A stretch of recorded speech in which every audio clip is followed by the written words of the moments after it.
Mr. Chairman, ladies and gentlemen, I came at the fag end of the last session.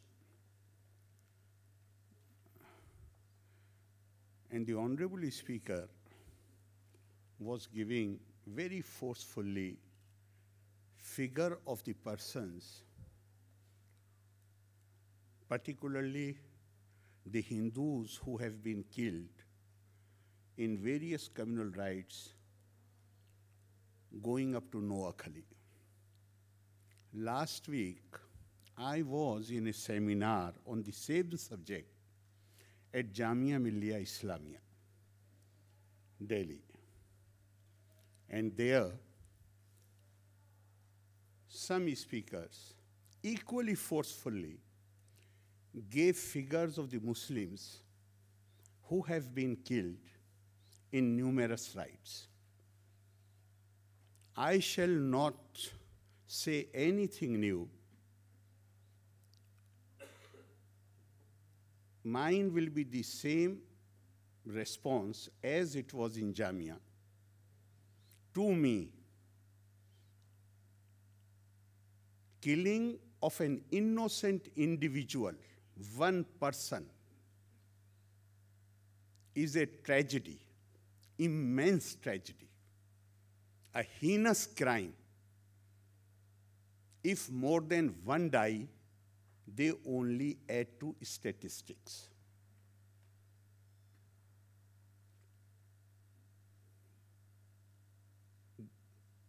I have very little time because this session is of short duration. Otherwise, I would have gone into details. That how come we identify those who are killed by their communities? How this is the legacy of the colonial mindset, who always believed, and I can give you one quote after another, who always viewed India not as a nation, but as a conglomeration of communities and caste. This maybe they might have genuinely believed in it, but from whatever they have written on the official files, it is clear that more than an honest belief, it was part of a political strategy to keep this country divided on community and caste lines. And then they thought that it will become easy for them, people who had come from beyond 7 oceans, few of them, and then they thought that if they remain divided, if they considered themselves separate from one another and antagonistic to each other, then it will be much better to rule this land. And I feel, and I'm saying it with all feelings on my part, that this terminology, this language goes even against our basic religious beliefs.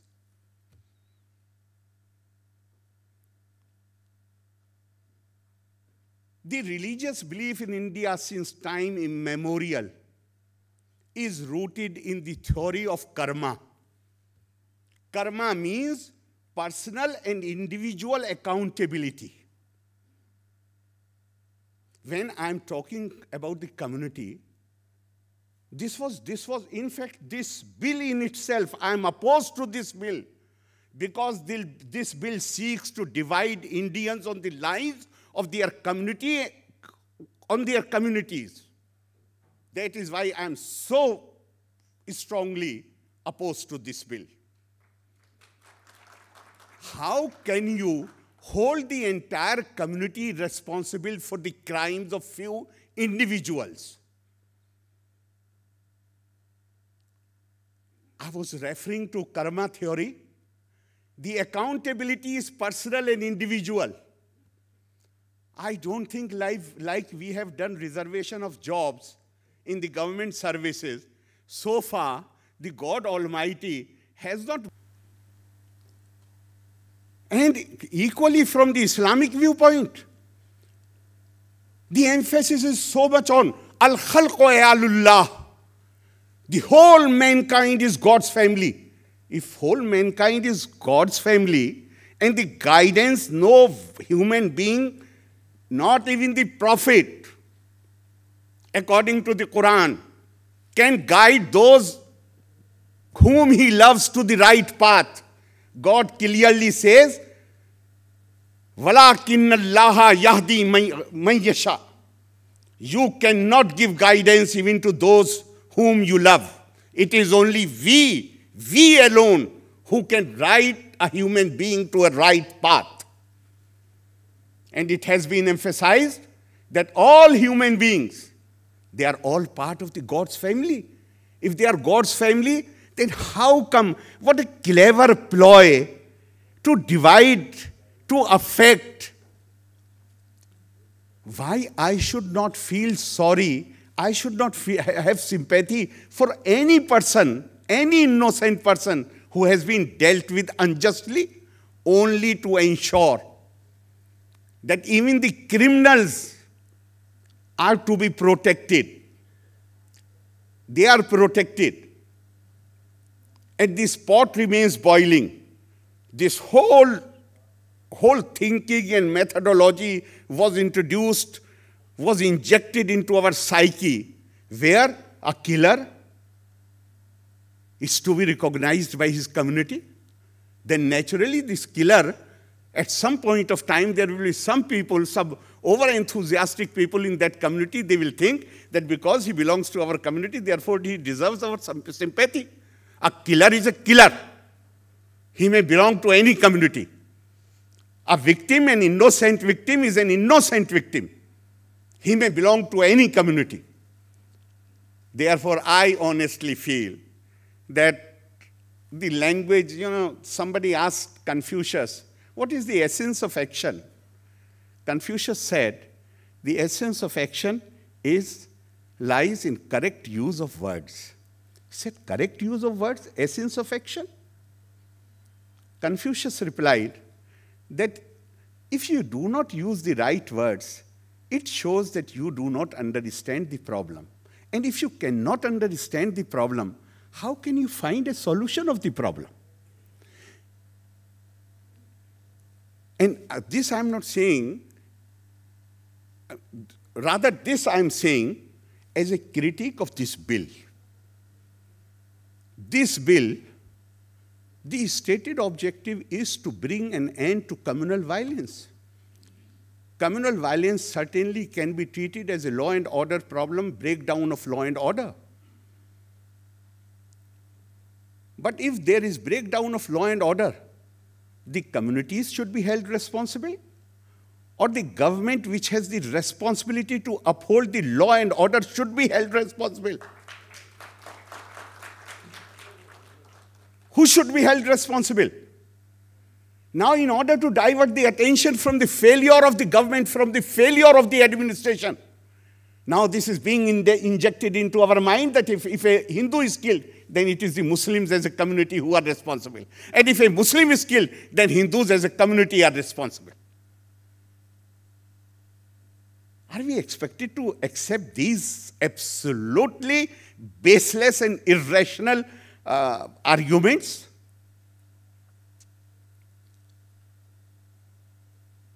I do not have the time. I have with me excerpts from at least 11 inquiry commissions which were constituted after various communal rights.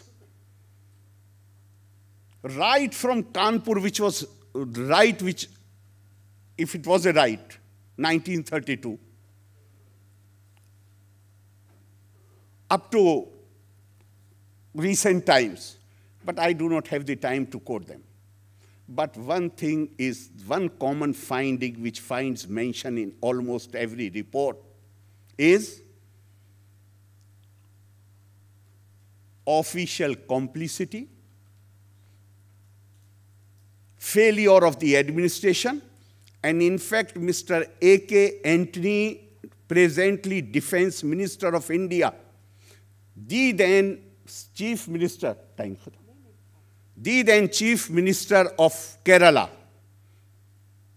is speaking in Kerala Assembly where every word is recorded.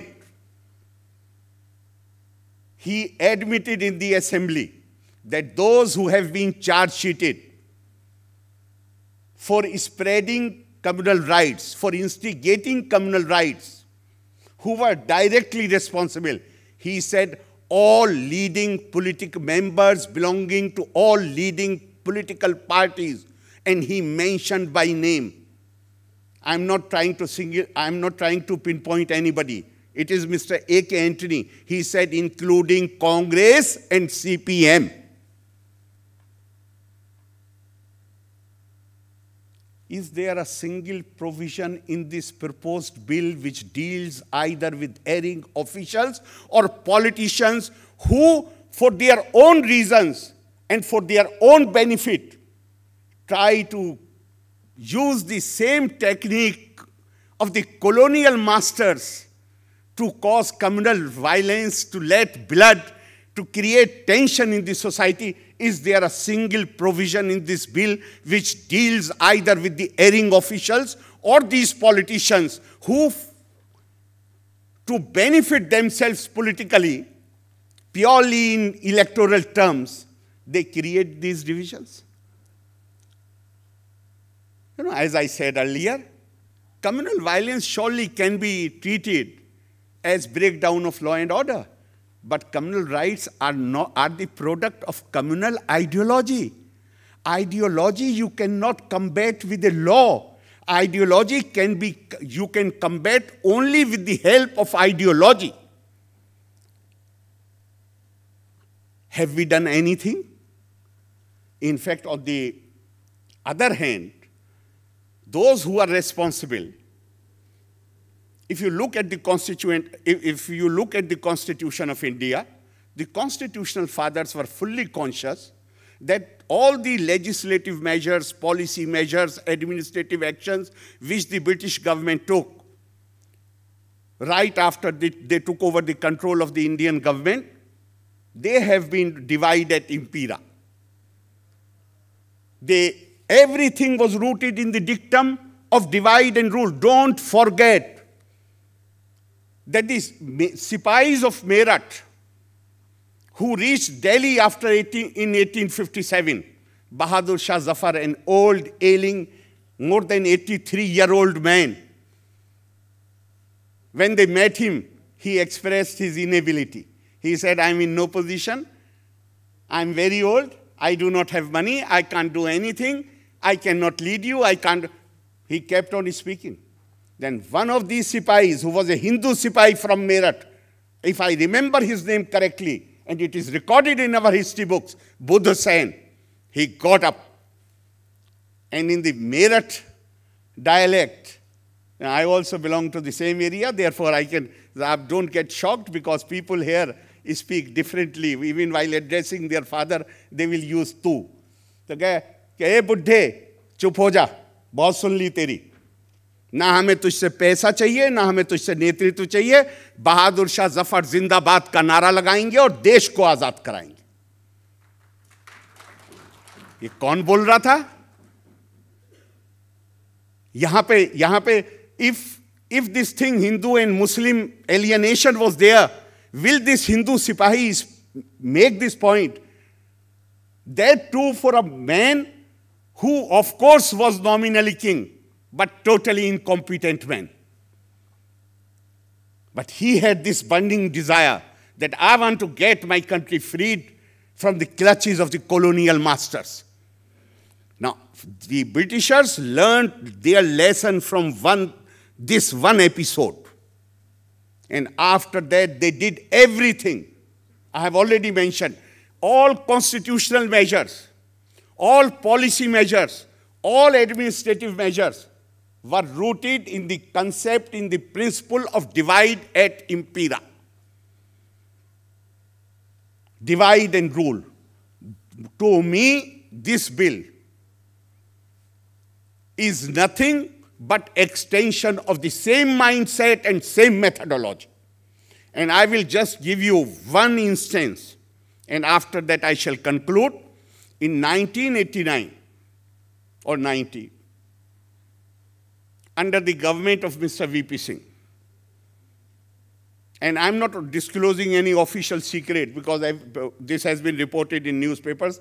I'm referring to a cabinet meeting, but it has already been reported, therefore I'm not disclosing any official secret. For the first time, the proposal for setting up a minority finance corporation came before the cabinet, a subcommittee of the cabinet. I was also invited to that meeting. When the proposal was being approved, I spoke finally when everybody else had spoken.